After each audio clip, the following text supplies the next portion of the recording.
Hello, everyone. Thank you for joining my session.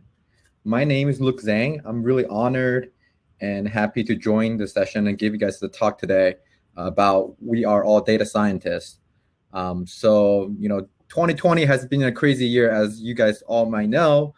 So unfortunately, we cannot do this in person, but I still want to make this session interactive. So feel free to type out any questions in the chat, and then the moderator will present it to me, and I will try to answer them as we are going through the presentation. All right, let's jump right into it. So quick background about me. So my name is Luke. I went to Rose-Hulman Institute of Technology from 2013 to 2017. That's where I got my undergrad degree in Bachelor of Science in Computer Science, Software Engineering, and Math. And then after I graduated from college, I went working as a full-time data scientist for a digital marketing startup here in Indianapolis called Demand Jump. And I was there for 3 years. During that 3 years period, I was also participating in a Indie Tech Fellowship program. So it's kind of like the Nextech program you guys have heard of or participating right now. And then back in 2019, a year ago, I decided to go back to school and get my Master of Computer Science degree from Georgia Tech. So just like you guys, I'm taking online courses as well, but I'm also maintaining a full-time job. Now I work at KSM Consulting as a senior data scientist. I've been there for almost 3 months now. One of my projects is working with the CDC and also the Human and Health Services Department to look into the COVID data and see how COVID is impacting other mental illness such as depression, anxiety, etc. I recently started my own company called Apex Intelligence. We provide data science consulting to different smaller companies. So enough about me. Let's jump directly into data science, right? That's our topic. That's why you guys are here. First off, since we're talking about data science, we cannot ignore the elephant in the room, right? Data. As you might know, that everybody now is so plugged into the internet every day. We use our phone, we play video games, we're connected to the internet almost 24/7. So the data we're collecting nowadays and generating nowadays are not small data anymore. It's actually big data. And this is the definition of big data. Big data is a field that treats ways to analyze, extract information from data sets that's too large for us to deal with in a Google spreadsheet. So you might ask me, okay, how big is the data? Also, FYI, I'm really young like you guys, so I like to use memes and GIFs in my presentation. Hopefully this will, this presentation isn't too boring, so you guys won't fall asleep. So let's look into how big, the data we're dealing with right now. So this is a interesting chart that they generated and they collected. So this tells you what happens every 60 seconds or a minute that happens in the internet. So as we can see here, every 60 seconds, every minute, there's 18.1 million text messages sent. So every second, there are like millions of, text messages going back and forth. 1 million Facebook logins every 60 seconds. Google has 3.8 million search queries every 60 seconds. Not to mention crazy amount of money, dollar amount spending online with online shopping, Snapchat, Instagrams. So let's look into 2020, okay? 2020 is actually even more, because you can see that if you remember from 2019, we have roughly 18.1 million, but in 2020, actually that number increases from 18.1 to 19 million text messages. And Facebook login has increased from 1 million logins to 1.3 million logins in every 60 seconds. And Google searches has increased from 3.8 million searches every 60 seconds to 4.1 searches every 60 seconds. And the interesting part here is you can see that TikTok has been a winner of 2020. And you can see that TikTok out of nowhere, you didn't even see TikTok in 2019's chart, but TikTok in 2020 has 1,400 downloads every 60 seconds. So as you can see, big data, it's so big, right? And let's put it in a bigger perspective. See, and from the macro way, let's look at the big data. 90% of data in the world was generated in the past 2 years. Human has existed for many, many years, but 90% of data in the world was generated in the past 2 years. So that will give you a little perspective of how fast we're generating data and then how much we're generating the data.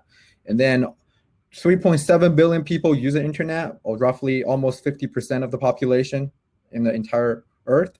And then for the smart devices, we have 15 billions in 2015 to 26 billion in 2019. And now 2020, we're estimating 200 billions. So you can see this growth rate is not linear, it's exponential. It's getting faster, it's getting bigger. So data is everywhere. You might ask me, you know what? I don't plan to work in tech. I just want to be a barbershop. I just want to open up my barbershop or open up an ice cream shop. I don't really care about big data. But from all the research that shows every industry should care about the data.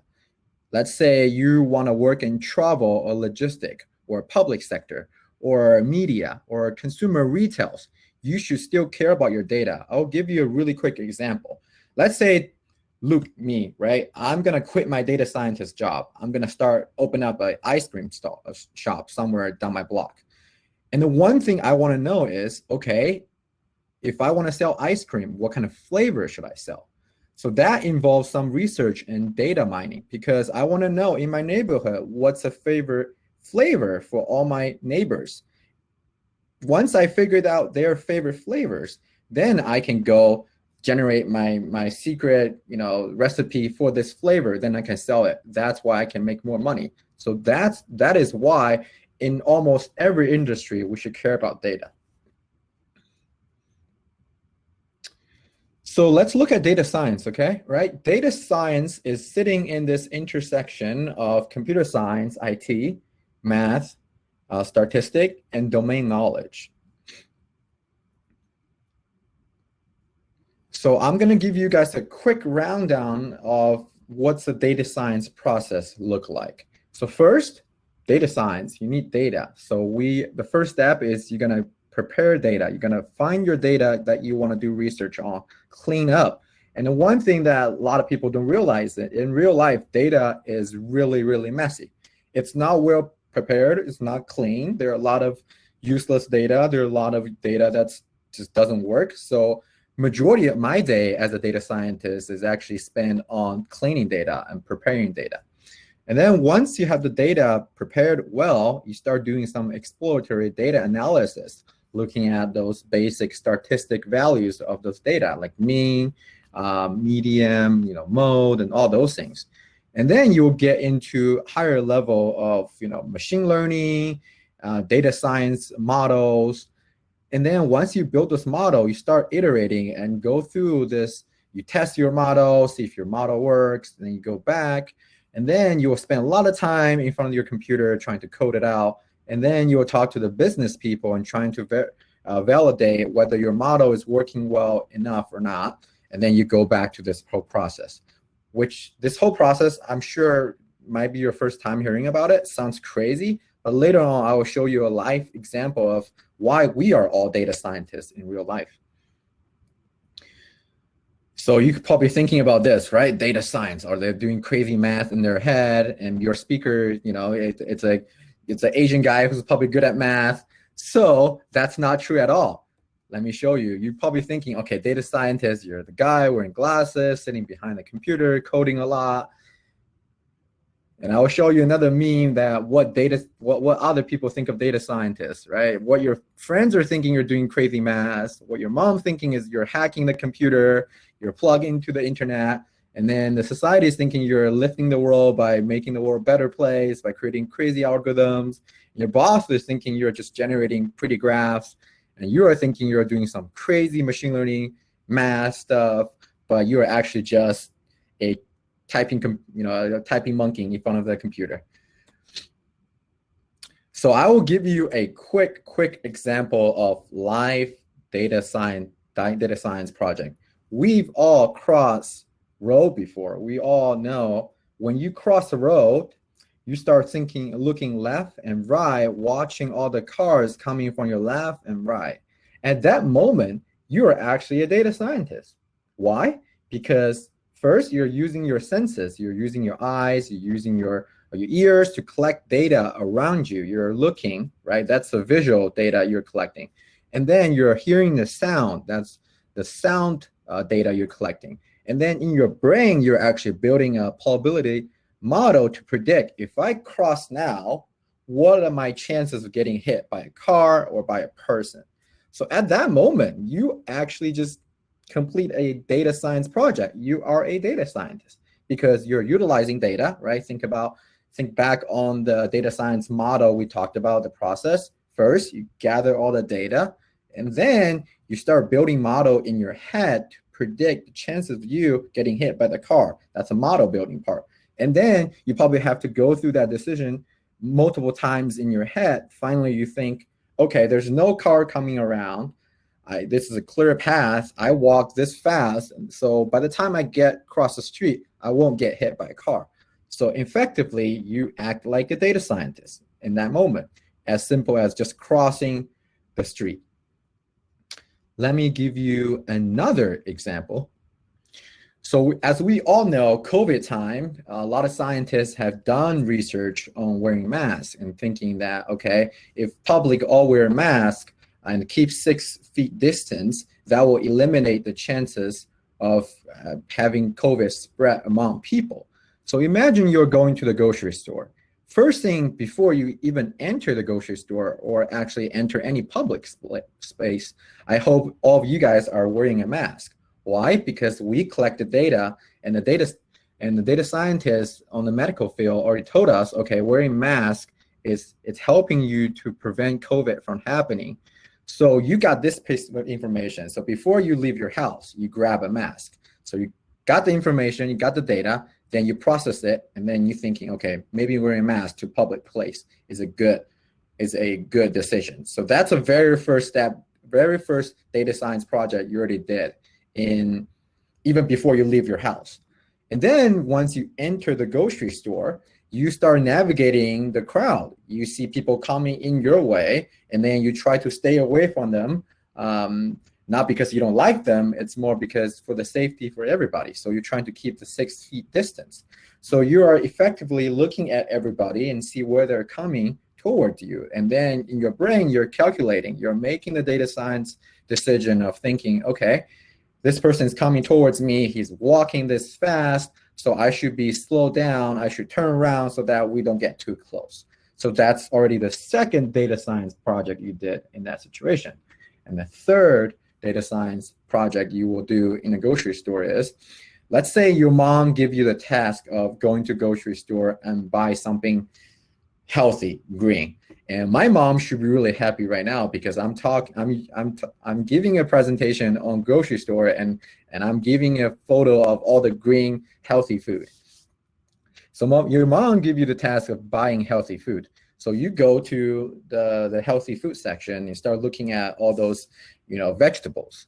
And let's say your mom said, okay, Luke, we need some spinach. Why don't you go get some spinach from the grocery store? You start looking at the aisle and finding the spinach. And then you realize there are multiple brands of spinach and they all cost different amount of money.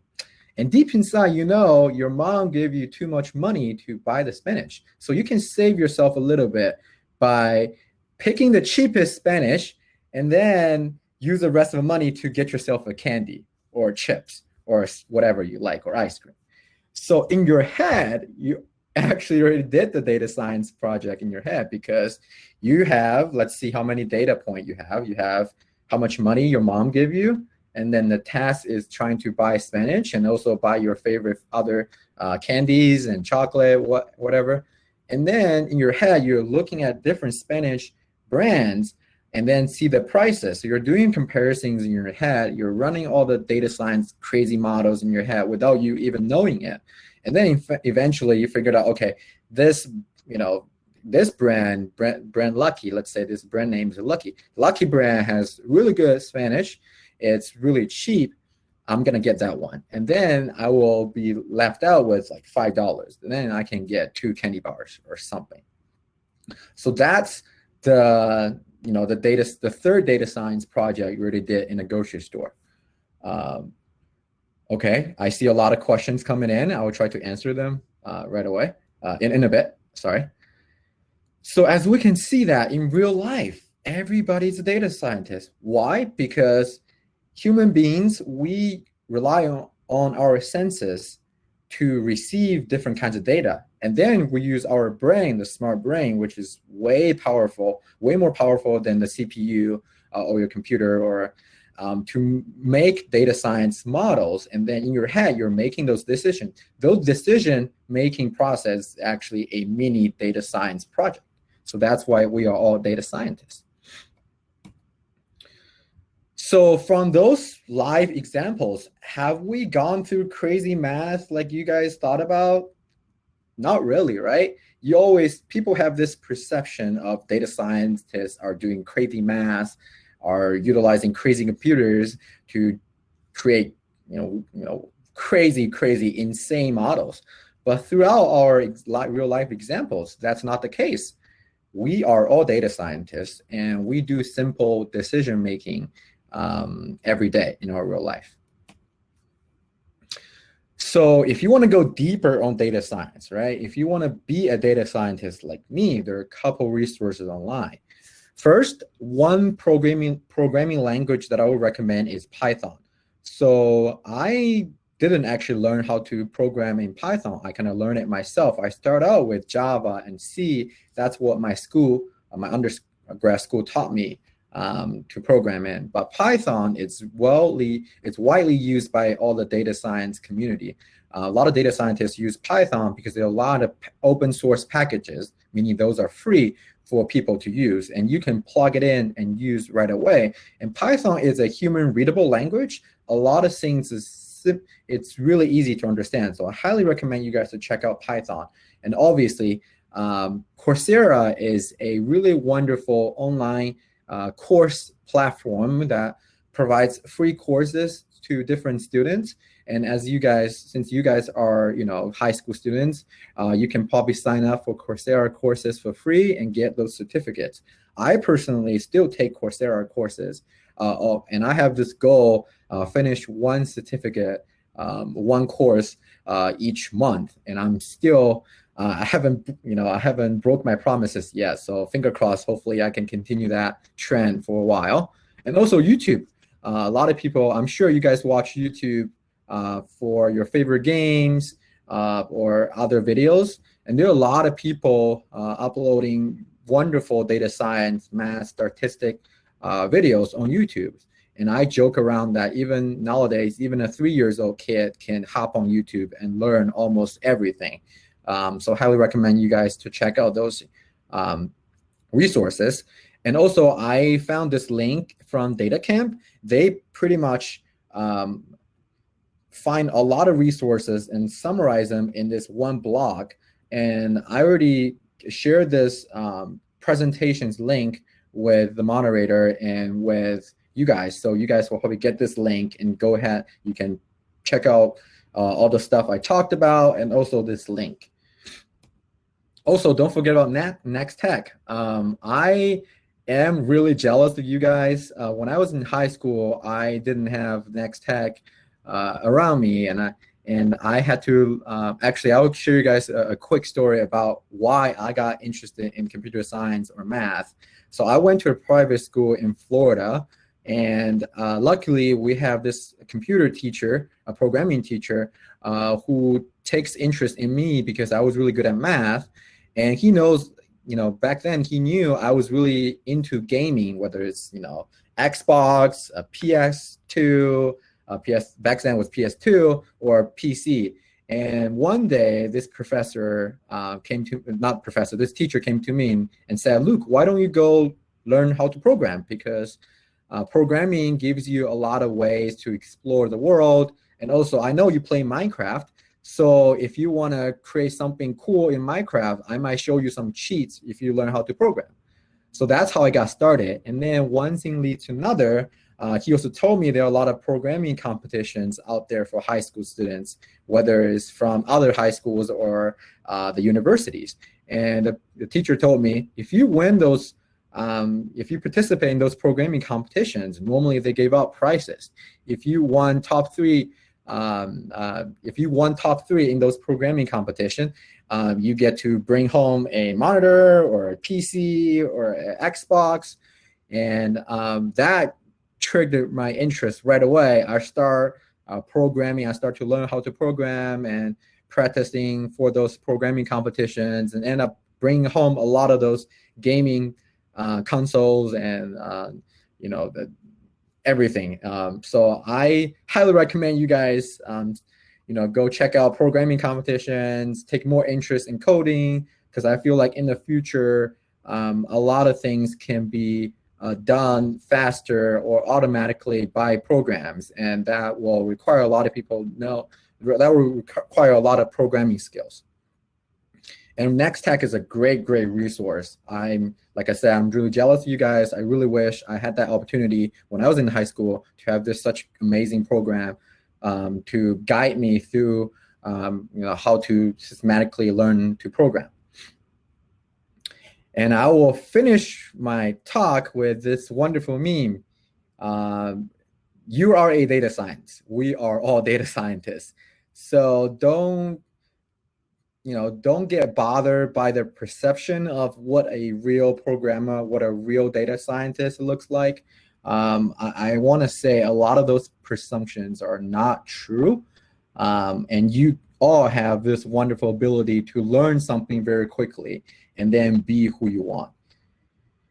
Okay, so this is my LinkedIn. LinkedIn is like the professional Facebook. So you guys can add me on LinkedIn, and also you can email me at lzhang@ksmconsulting.com if you have any questions, and I'll go ahead to answer some of the questions you guys have posted.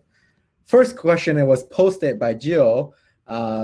So obviously, she said, do you think Purdue or Rose-Hulman has a better CS program? Hands down, Rose-Hulman, because I went to Rose-Hulman. And highly recommend you guys check out Rose-Hulman Institute of Technology. It's a great school. It's not that well known outside of Indiana, but we have a fantastic engineering program, whether it's computer science or mechanical engineer, electrical engineer. And my school, proudly to say, has been ranked #1 for undergrad engineering degrees for 23 years in a row now. So definitely check out Rose-Hulman. Second question, what is your favorite part about being a data scientist? That's a great question. Whoever asked that, good answer, good question. So for me, since I'm always interested in math, in solving puzzles, being a data scientist gives me the way of exploring different problems, gathering different data, and then trying to put those puzzles, this data together to tell a wonderful story. A lot of times you'll realize, even with the same data set, even with the same data, different people will come up with different conclusions. And that's the beauty of data science. And that's why I love data scientists. Okay, Riley said, so a data scientist is basically someone who observe their surroundings and use their senses and think out what they need to do. Close. Data around them. Yeah, those are good observation. Yeah, that's right. Yeah. Joseph Hall. If you were to aim to become a data science as a career, what college course might you take to help develop your skills? Good question as well. So first of all, let's go back to this intersection of data science, right? So in order to be a really great data scientist, it's necessary to learn some programming, because you're not gonna stuck with a paper and pen every day, because that's not gonna scale up. You have, as I explained earlier, data nowadays is so big. A lot of times, even computer will have hard time to deal with it. So knowing how to code, knowing computer science will be nice to have. That will be like intro to computer science course, or some coding classes. Those will be wonderful. And then second is math and statistics. Obviously, you're dealing with data, so different data tells you different stories, and in order to tell those stories, you got to use some basic math and statistics. So having math courses and statistic classes will be super helpful. And then the third part is domain knowledge. That really varies. So with my previous job working in digital marketing, I have to teach myself everything about digital marketing. How much does it cost to place a TV ads? How much does it cost to, and then how you calculate those returns on those TV ads? That's digital marketing. And then you have other domain knowledge you have to learn in the digital marketing world. But now I'm a consultant. I work this project I'm working on right now. It's COVID, so I have to teach myself something about the COVID world. I have to teach myself about vaccines. I have to teach myself about other medical related knowledge so that I can make sense of my data. But good thing is with the internet nowadays, you can be a domain expert really quickly through YouTube and through articles. So don't worry too much about the domain knowledge, just because if you are flexible, you are able to learn that fairly quickly throughout your career. Okay, next question. Would a defense attorney be considered a data scientist? Interesting. I never thought about it, but thinking defense attorney. To me, I feel like as long as you're dealing with data and you're trying to make sense of any type of data, I think in a broad description, you can consider yourself as a data scientist. So obviously, attorney is a different beast in a way, but if you're making sense of the defense data, I think, yeah, broadly considering, yeah, you can consider yourself a data scientist. Okay. Amar said, in my opinion, what is the biggest flaw in data science? Really, really wonderful question. So to me, like I said, right, different people have different domain knowledges. Even with the same data set, different data scientists might come up with different conclusions. So I think I wouldn't say that's necessarily a flaw, because as long as you make sense of your data and then you can tell a full story and come up with a good explanation behind your story, then that's considered legit. But if you're thinking about, the traditional way of this is the one and only conclusion and solution, data science might have that flaw, so to speak, because you can make sense of the same data coming from different perspectives. And that's another thing we're trying to deal with in especially the machine learning world. There are a lot of biases, meaning that if you pick your data set incorrectly, some of the data set will have bias towards some race or some gender or some other qualities that it's not considered correct. I'm not sure if that answered your question. So I wouldn't say a flaw. It's more of, for data science, it's always the open-ended.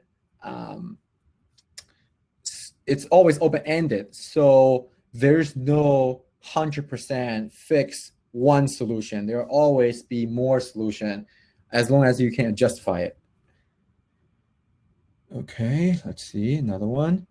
If one was looking for a career in science, what and which is the best way to take that path? I think I kind of answered it earlier by saying that there are some courses you can take, right? Computer science courses, math, statistic courses, and then some domain knowledge courses.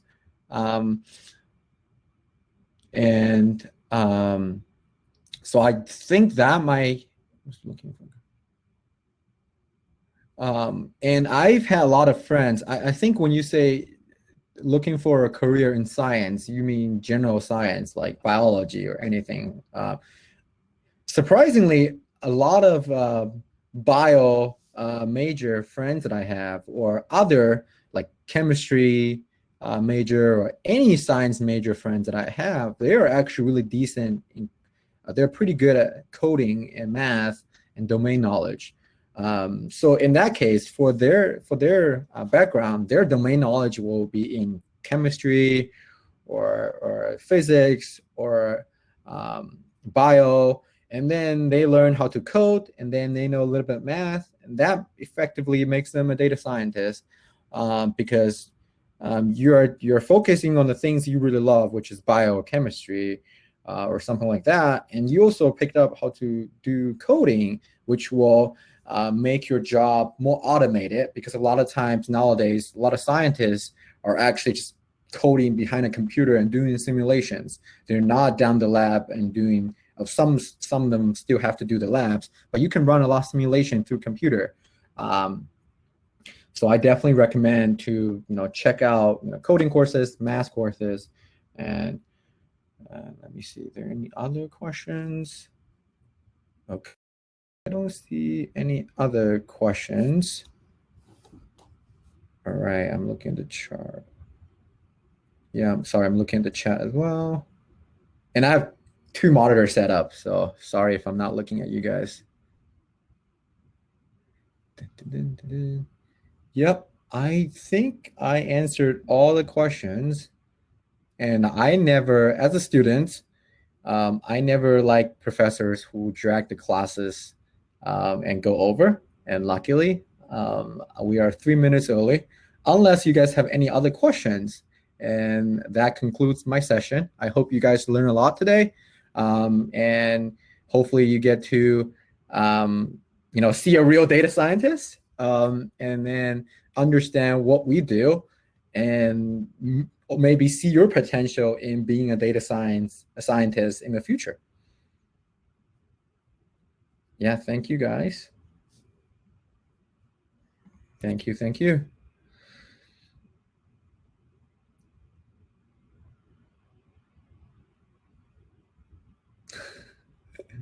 You guys are cool as well.